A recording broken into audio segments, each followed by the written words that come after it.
मार्च महीने का 28 तारीख है।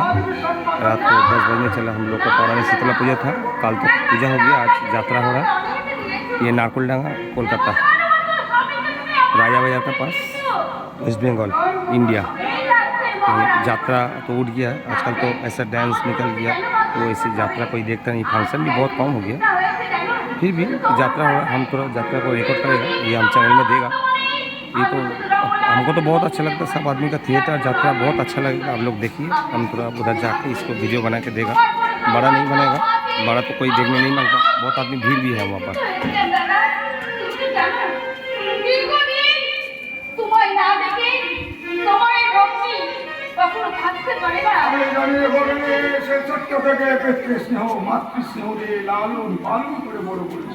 তারই কারণে অভিমান পরিত্যাগ কর। আমি যখন ফিরে এসেছে তাই অভিমান পরিত্যাগ করে আনন্দে আনন্দিত হয়ে যা। थिएटर का मास्क वाला थिएटर का मजा लीजिए। देखिए माँ का शीतला माँ बहुत जागृत है। साल में एक बार होता है, जब हम लोग का यात्रा होता है हर साल।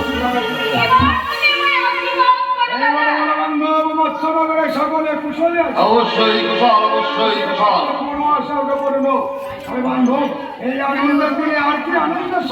অবশ্যই আছে, অবশ্যই আছে। আজ দ্বাদশ বৎসর তুমি এই মৎস্য সাম্রাজ্য পরিত্যাগ করে চলে গেছো। কোথায় গেছো, কেমন আছো? কিন্তু এই দ্বাদশ বৎসরে তোমার ভগ্নী, চারটি পুত্রের মাতা, আমি পিতা হয়েছি, আর তুমি হয়েছ মাতুল। जय माँ शीतला यात्रा हो रहा है। चैनल को सब्सक्राइब कीजिए, नहीं कीजिए, देखने का मौका सबको बना दीजिए। शीतला मैया का यात्रा है। थिएटर का भी मीडिया गाँव में होता है, तो टाउन में तो नहीं होता, शहर में नहीं होता। फिर साल में एक बार होता है माँ का कृपा से। সত্য সত্য। দিনে আর বিলম্ব কেন? আমার বড় মাতরের ভগিনে তুই নিজে যাবি রন্ধনশালা, একসাথে পঞ্চব্যঞ্জন রন্ধন করবে সকলে মিলে। তাহলে আর বিলম্ব নয় মহারানী সুদেষ্টা, আমি নিজের হাতে আমি রন্ধন সম্পন্ন করে তোমাদেরকে আমি আহ্বান করে নিজের হাতে যাও রন্ধন কার্যে হও রত। তারপর বড় বন্ধু আর বিলম্ব কেন? এই পূজার মন্দির পরিত্যাগ করে চলো রাজসভায়।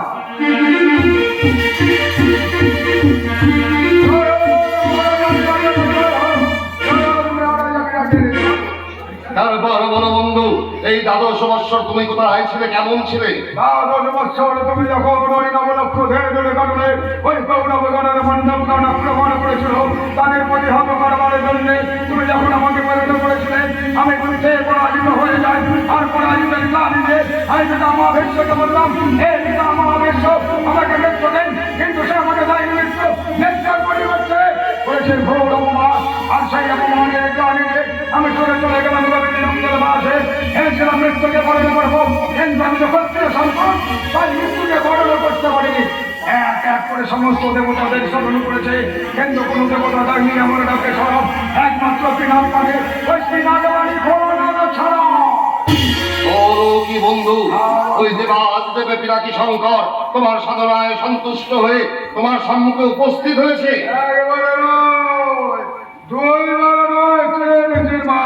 আমার সাধনার বেদি বলে এসে সন্তুষ্ট হয়ে বন্ধুর পুত্রকে চাও, তোকে দিলাম ঘোর আশীর্বাদ, দিলাম প্রকার অন্তরে অবরস্ত।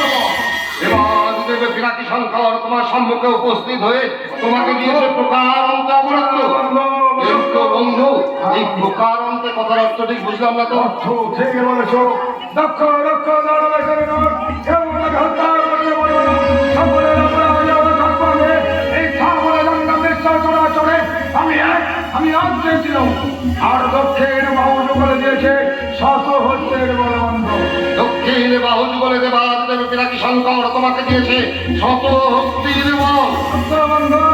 কিন্তু বন্ধু, জন্মিলে মরিতে হবে, অমরকে কোথা হবে? মৃত্যু মৃত্যু কি তোমার কোনোদিনও হবে না? তুমি চারি দেবে আর তুমি বেদান্ত বলবে, তুমি বেদে পুরাণ নিয়ে শাস্ত্রজ্ঞ মহাপণ্ডিত হয়েছ। তাই তো আমার মনের প্রশ্ন, এবং আমার মনের সংশয় দেবাদিদেব মহাদেব যাওয়ার সময় বলে গেল ওরে চোখ জল মেলে মরিতে হয় চেষ্টা করে দেখুন তাই জলে যাওয়ার সময় দিয়েছি গৌরবী সব আজ শুনে না দেখেছ যেমন আমার উল্লাসে মানবিক করবে থেকে পুত্র সন্তানে জন্মগ্রহণ করবে সেই জন্য নারীদের ধারণ করে আমার স্কন্ধে করে দিন তবে হবে আমার মৃত্যু। কিন্তু বন্ধু এ তো অসম্ভব। সম্ভব তাই তো আজ হতে এই ত্রিভুবন আছে তুমি তো অমর, তুমি তো অজেয়। যখন এত কিছু পেয়েছো বন্ধু, যখন এত কিছু পেয়েছো তখন আর বিলম্ব নয়, এই মুহূর্তে আমি তোমাকে আমার এই মৎস্য সাম্রাজ্যের সেনাপতি পদে নিযুক্ত করতে চাই। আর এই দায়িত্ব আমার মস্তকে তুলে দিলে এর জন্য শত শত কোটি কোটি প্রণাম তোমার। আজ আমি এই রাজসিংহাসনের সম্মুখে দাঁড়িয়ে প্রতিজ্ঞা করলাম এবং নকমস্তকে মন্ত্রের তাহলে আর বিলম্ব নয়, চলো এই মুহূর্তে। দেবার আছে মন্ত্র, তবে শুনে রাখো যদি কোনোদিন বিপদ সেই মস্ত না মনে পড়ে তবে নিজের কারণে এই মস্ত নগরকে রক্ষা করবো।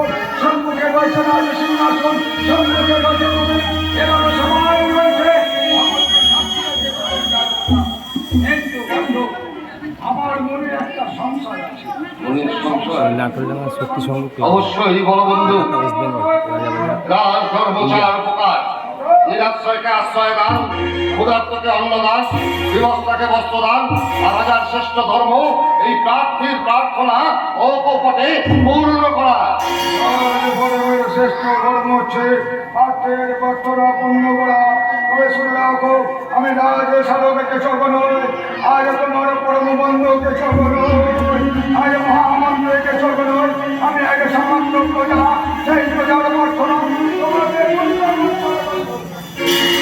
তুমি আমার কাছে প্রার্থী।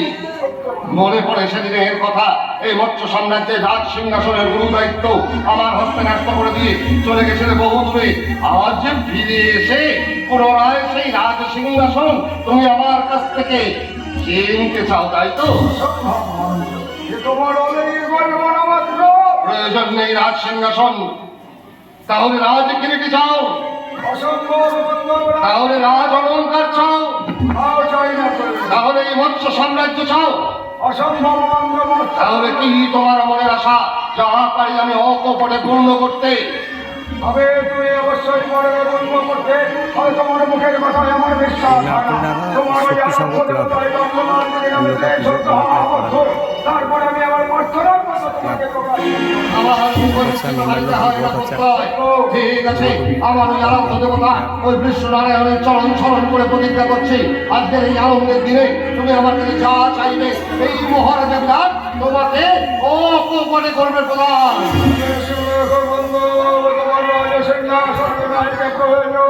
তোমার মস্তকে প্রয়োজন, এই মৎস্যনগরের দায়িত্ব আমার প্রয়োজন, তোমার প্রাণের দায়িত্ব প্রয়োজন।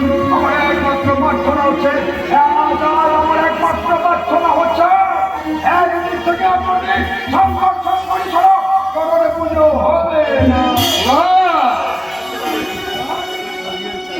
কিছুতেই হতে পারে না, কিছুতেই হতে পারে না।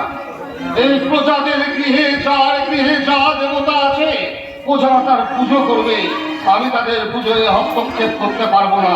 যদি প্রয়োজন হয় নিয়ে নাও রাজার সিংহাসন, যদি প্রয়োজন হয় নিয়ে নাও আমার রাজমুকুট, যদি প্রয়োজন হয় নিয়ে নাও আমার রাজ অলঙ্কার, যদি প্রয়োজন হয় নিয়ে নাও এই মস্ত সাম্রাজ্য।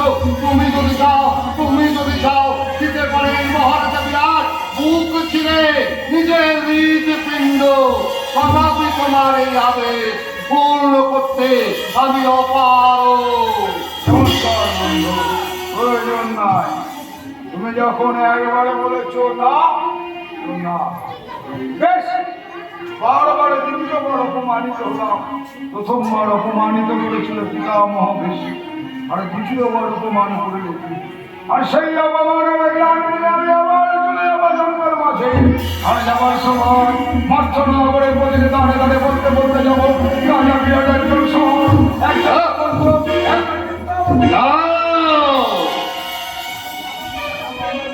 लोग सामने हमारे जोर से आवाज आ रहा है। এই মহারাজা বিরাট সহজ নয়, এই মহারাজা বিরাট প্রবঞ্চক নয়, এই মহারাজা বিরাট মিথ্যেবাদীও নয়। আশা আমি পূর্ণ করবো। এই মুহূর্তে ঘোষবাদককে সঙ্গে নিয়ে রাজ্যময় ঘোষণা করে দেবো, কাল প্রভাতের পূর্বে যার ঘরে যা ইষ্ট দেবতা আছে সব ওই নদীতে দিয়ে বিসর্জন। একমাত্র তোমার আরাধ্য দেবতা ওই শঙ্করী ছাড়া অন্য কোনো দেব দেবীর পূজা এই মৎস্য সাম্রাজ্যের বুকে সম্পূর্ণরূপে নিষিদ্ধ। স্বর্ণাক্ষরে ইতিহাসের পাতায় লেখা থাকবে। শঙ্কর, ও শঙ্কর,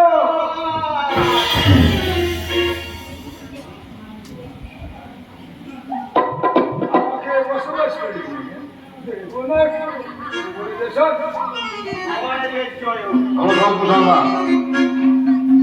রাজ আদেশ এই মুহূর্তে ঘোষবাদককে সঙ্গে নিয়ে রাজ্যময় ঘোষণা করে দেবে, কাল প্রভাতের পূর্বে যার ঘরে যা ইষ্ট দেবতা আছে সব ওই নদীতে দিয়ে বিসর্জন।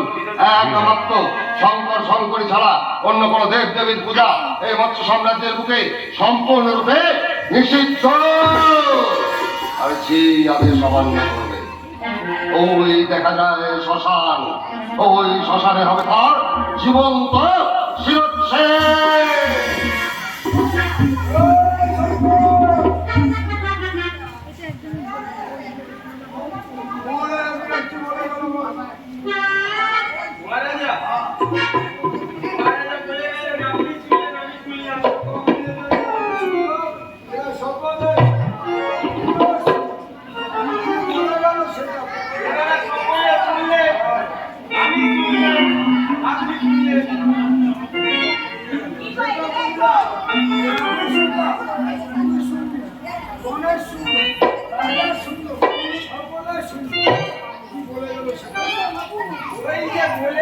এই রাজ্যে শঙ্করী যারা সব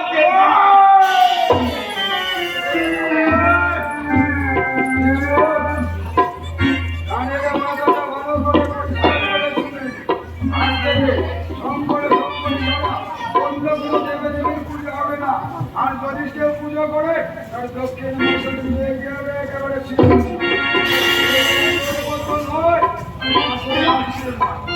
আর সেই নদী ব্যর্থ হয় আমি তাকে নদীর জলে প্রাণ বিসর্জন দেবো। আর সেই যদি হয় বৃদ্ধা তাকে অগ্নি কুণ্ডবে নিক্ষেপ করবো। আর সেই যদি হয় গর্ভবতী নারী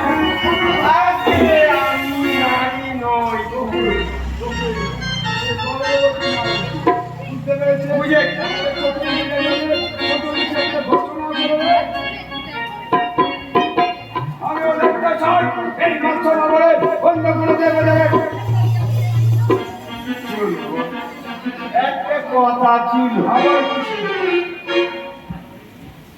একটা কথা ছিল, একটাই কথা বলছো তো কি কথা?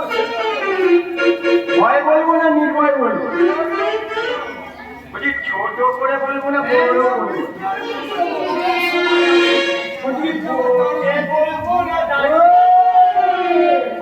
আমি দাঁড়িয়ে থাকবো আর তুই বসে বসে বলে হ্যাঁ দাঁড়িয়ে দাঁড়িয়ে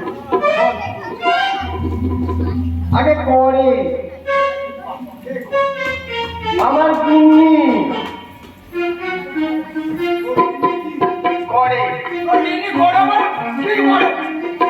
পুজো করে মা শঙ্করী আরাধনা করে। ওরা শঙ্করী আরাধনা নয়, ষষ্ঠী পুজো করে। ষষ্ঠী পুজো, ষষ্ঠী পুজো বললে কি হয় জানেন না আপনি? এই ষষ্ঠী পুজো করলে ঠিক এরকম বুঝতে পারে। না না আমি তো ভাবলাম কোন বাচ্চা কাছে না না আমি মানি না, আমি আর আমার গিন্নি। মানে সন্তান দিকে আপনি খুব ভালো কথা। ষষ্ঠী পুজো বললে বুঝতে পারে, এর কারণে ষষ্ঠী পুজো করে। খুব ভালো কথা। তাহলে ষষ্ঠী পুজো কিভাবে হয়? ষষ্ঠী পুজো আমার গিন্নি সকালে উঠে এই সামনে গঙ্গা আছে, ওই গঙ্গায় স্নান করতে যায়। ওই গঙ্গায় স্নান করে এক কাল মাটি তোলে। ও তারপর তারপরে ওই মাটি বাড়িতে এনে এই ছোট্ট ছোট্ট ছোট্ট খেলা বানাবো। ডাকে হ্যাঁ, তারপরে প্রতিষ্ঠা করে ওই ম্যাওখানাগুলোতে ছানাগুলোকে মুক্তিটা কিরকম মূর্তিটা মূর্তিটা ম্যাওখানা মুক্তিটা দেখতে হবে না না মূর্তিটা এখন দেখতে হবে। আমি নিজে গিয়ে গঙ্গা থেকে মাটি তুলে তুই যেরকম দেখেন ওরকম মা ষষ্ঠীর মূর্তি স্থাপন করবি। হ্যাঁ,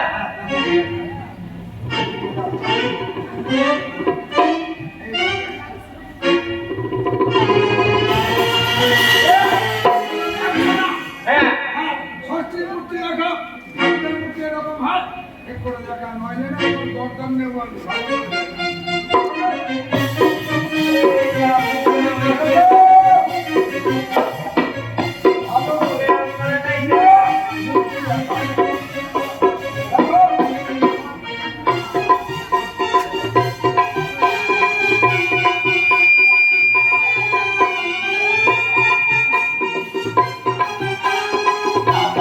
চমৎকার চমৎকার এইভাবে মানে ষষ্ঠী তারপরে সব ষষ্ঠী পুজো বলি হয় ষষ্ঠী পুজোতে বলি হয় ষষ্ঠী পুজোতে না না এই দুর্গা পুজো কালী জয় না না ষষ্ঠী পুজো সব পুজোতে বলি হয় ষষ্ঠী পুজোয় বলি হয়। আজ থেকে নবমী দিনের করলাম সৃষ্টি যেখানে যেখানে ষষ্ঠী পুজো হবে সেখানে সেখানে বলি হবে বলি হবে। আমি হিন্দিকে বলি। এখনো তোকে যেতে বলি তারপরে ষষ্ঠী পুজোর জন্য যত অর্থ লাগে আছে গণেশ ওই গণেশের কাছে অর্থ নিয়ে আরে ওই গণেশ দাদা ও সব নিজের কোঠরে ঢুকিয়ে রেখে দেয়। বলবি আমি এসে গেছে ও যদি তোকে না দেয় ঘুরি আমি ফাঁসিয়ে দেবো আর দিয়ে দেবে তারপরে আমি তোর গিয়ে বলবে 1600 বছরে আপনি আমার গৃহে যাবে তোর গিয়ে আমি নয় আপনার ভাই দুটো করবে আমার পায়ে ধরে আমার কি সৌভাগ্য নিয়ে শুধু আমি একা যাবো না মহারাজা বিরাট যাবে মহারানী সুদেশ না যাবে রাজা রান্না যাবে আর আমার এই যে 500 জন আমার যে রাজা আছে সহচর ওই রাজা গিয়ে নিয়ে যাবে তারপরে কি করবে কি করবে আমি তোদের দুজনকে তোকে আর তোর দিদিকে গঙ্গা স্নান করাবো গঙ্গা স্নান করাবে তো চন্দনে তুলে একে দিলে তারপরে ধরে রেখে একটা 100 জবার মালা দেবে জবার মালা দুজনের গলায়। আমি তো বিয়েতে রজনীগন্ধার মালা এবারে জবার মালা পরবি। জবার মালা তারপরে কি করবে করবে? মা ষষ্ঠীর সামনে একটা বড় বড় দুটো গাছ তুলে দিবে। যুগ্ম কাষ্ট তারপরে চোখে আর তোর গিন্নি হ্যাঁ। দুজনকে এরকম ধরে ধরবে। এই দুটো গাছের মধ্যে ওই বাপি ঘাতক আছে না হ্যাঁ। ওই বাপি ঘাতকে নিয়ে যাবো বলে আপনি কি করলেন আমাকে আর আমার গিন্নি গঙ্গা স্নান করাবে গঙ্গা স্নান করবো জবার মালা পরাবে বড় বড়িয়ে দেবো লাল তিলকে দেবে আর দুজনে ঘাটটি ধরে ওই যুগ্ম গাছকে ঢুকিয়ে